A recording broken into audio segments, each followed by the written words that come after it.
If you refuse to marry Loras to Cersei, I will name him to the King's Guard. I'm sure you're familiar with the King's Guard's vows. The Tyrell name will fade. Everyone thinks Tywin Lannister was the smartest person in the room. He wasn't. There was an old woman eating olives at a wedding who ran circles around him, and by the time he figured it out, he was already dead. Olenna Tyrell, the Queen of Thorns, never commanded an army. She never sat on the Iron Throne. She never even raised her voice. But she did something far more dangerous. She walked a young girl into the most powerful family in Westeros and used her to burn the whole thing down from the inside. And the Lannisters never saw it coming because they were too busy looking at each other.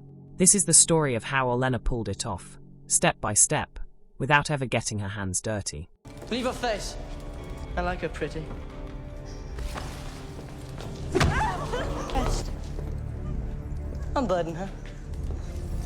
Let's start with the situation in King's Landing before the Tyrells even entered the picture. Joffrey Baratheon is on the throne. He's cruel, unstable, and completely uncontrollable. His mother Cersei thinks she can manage him, but she can't. His grandfather Tywin is running the actual government from the position of Hand of the King because he knows Joffrey is a disaster waiting to happen. The city itself is starving. The war has drained the food supplies, and the people of King's Landing are turning against the crown. In the show, a crowd throws dung at the royal procession during a riot, and Joffrey responds by ordering his guards to kill everyone. Tyrion has to physically slap him to get him to stop. That is the man sitting on the Iron Throne. Now, from the outside looking in, the Tyrells see all of this perfectly clearly. The Lannisters have the power, but they have a serious image problem, a food problem, and a king problem. The Tyrells have something the Lannisters desperately need: gold, grain, and a beautiful girl who knows exactly how to handle difficult men. Olenna didn't offer Margaery to the Lannisters out of loyalty or desperation. She offered her because she recognized an opportunity. The Lannisters needed the Tyrells more than the Tyrells needed the Lannisters. And that is where the whole operation began. The first move was the food. Before Margaery ever sat next to Joffrey at a formal dinner, the Tyrell army arrived at King's Landing with enough grain to feed the entire city. That was not an accident. That was a calculated political statement. It told the starving people of King's Landing exactly who was saving them and who had let them go hungry. The Tyrells were framing themselves as the heroes before they even walked through the gate. In the books, this is described as one of the most significant political maneuvers of the war because it shifted public loyalty almost overnight. People will forgive a lot of things, but they do not forget who fed them when they were starving. So by the time Margaery shows up in the city, the people already love the Tyrells. She didn't have to earn that goodwill from scratch. Her grandmother had already built the foundation. Then Margaery went to work on Joffrey. She didn't try to soften him or change him. She didn't appeal to his better nature because he didn't have one. Instead, she fed his ego. She showed up at the gates of King's Landing and made Joffrey look powerful just by standing next to him. In the show, she is careful to frame everything in terms of his strength, his greatness, his glory. She visits orphans in his name. She waves to the crowd while holding his arm. She is essentially building a public image for a man who had none, and she is attaching that image to herself at the same time. Wait. But here's the part that is easy to miss. Every time Margaery made Joffrey look good to the outside world, she was quietly making Cersei look unnecessary. Cersei's entire identity at that point was being the mother of the king. That was her power, her influence, her reason for being in the room. And Margaery was slowly, without ever saying a rude word to Cersei's face, replacing her. The moment the public started seeing Margaery as the compassionate face of the crown, Cersei's role was diminished. Joffrey didn't need his mother to manage his image anymore. He had a wife for that. And unlike Cersei, Margaery never embarrassed him. In the books, George R.R. Martin makes it even clearer how deliberately Margaery was used to isolate Joffrey from Cersei.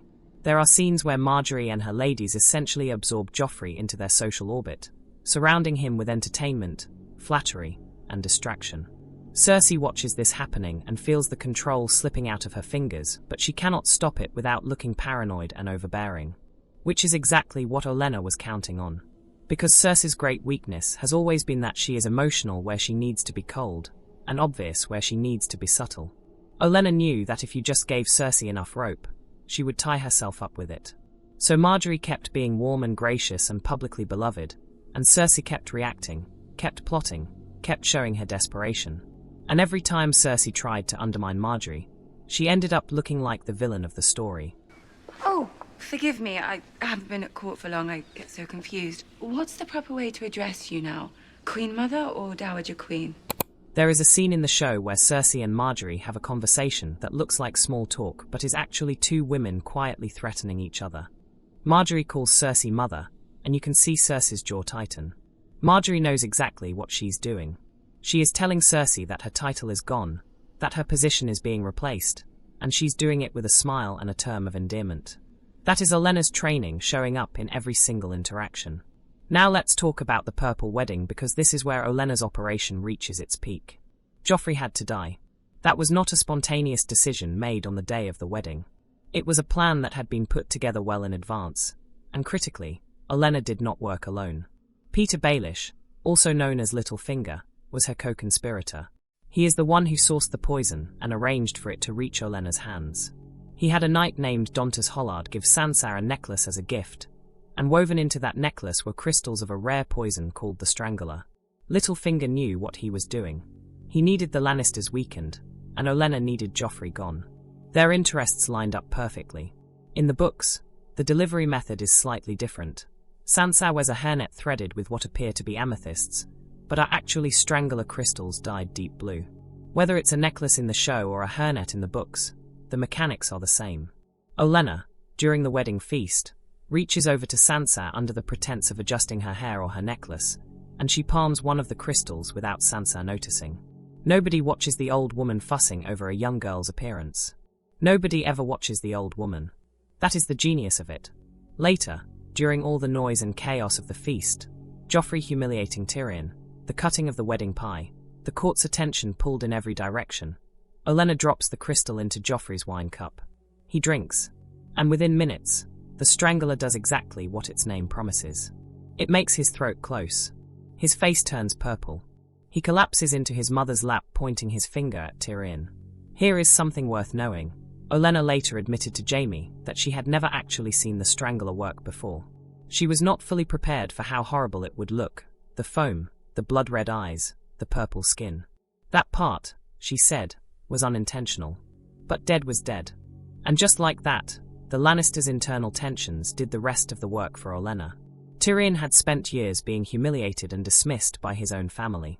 Cersei had spent years resenting Tyrion. Tywin had always valued Tyrion least of his children. All Olenna had to do was let the poison do its job, and watch the Lannister family tear itself apart over the blame. Tyrion gets arrested, put on trial.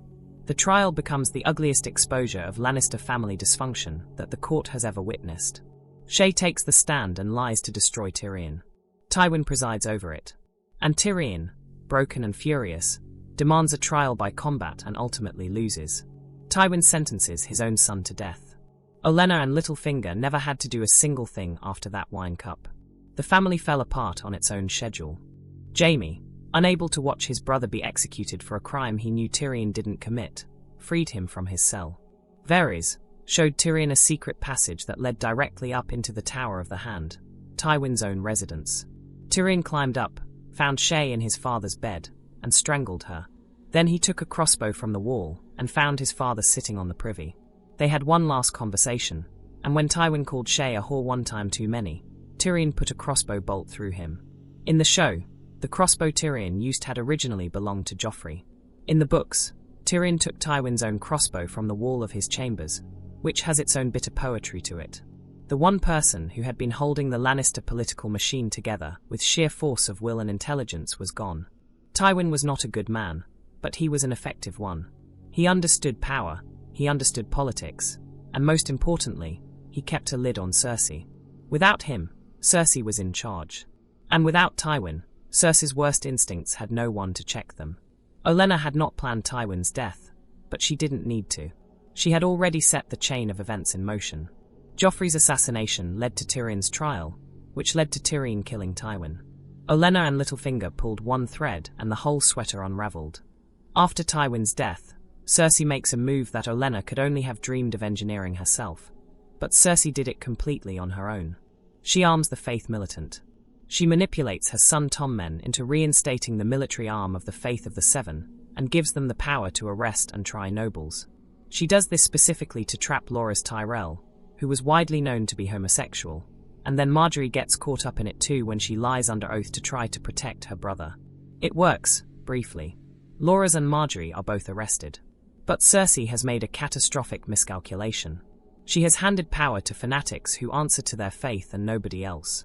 Her own cousin Lancel, now a member of the Faith Militant, confesses to the High Sparrow that he and Cersei had an adulterous affair, and that she had a hand in King Robert's death. The trap she built for the Tyrells snapped shut on her instead. Cersei gets arrested. Margaery, in the meantime, is far smarter than Cersei gave her credit for.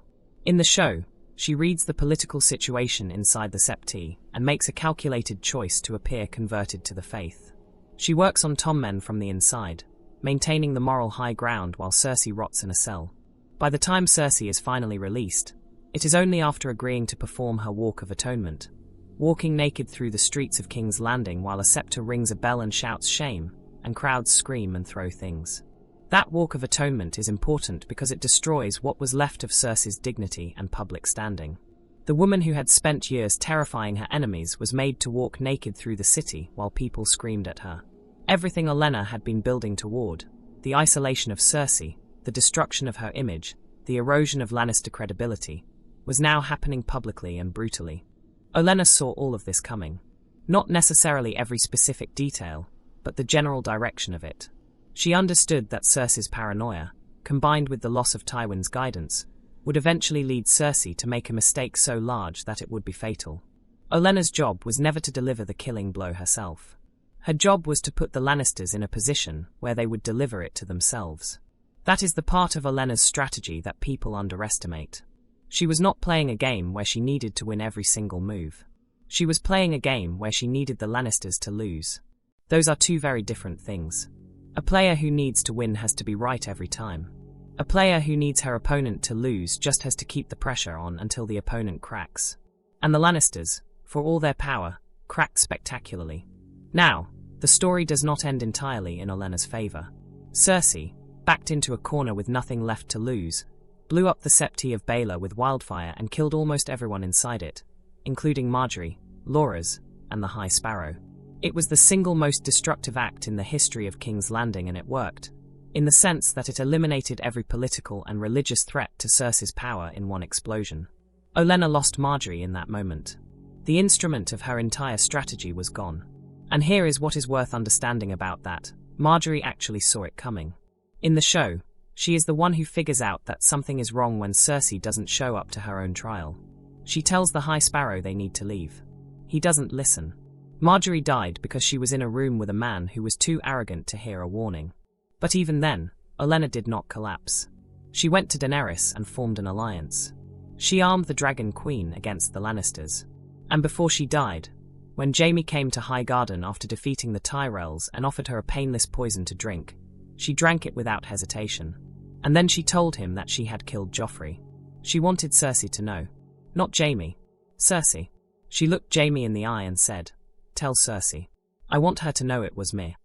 That was Olenna's final move. Not survival. Not victory.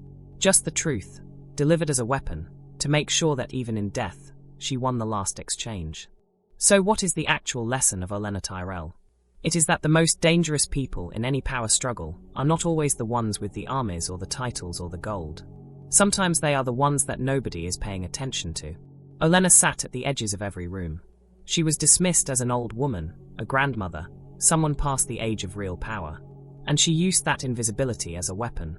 She planned for years. She played slowly. She let other people's greed and pride and fear do most of the work for her.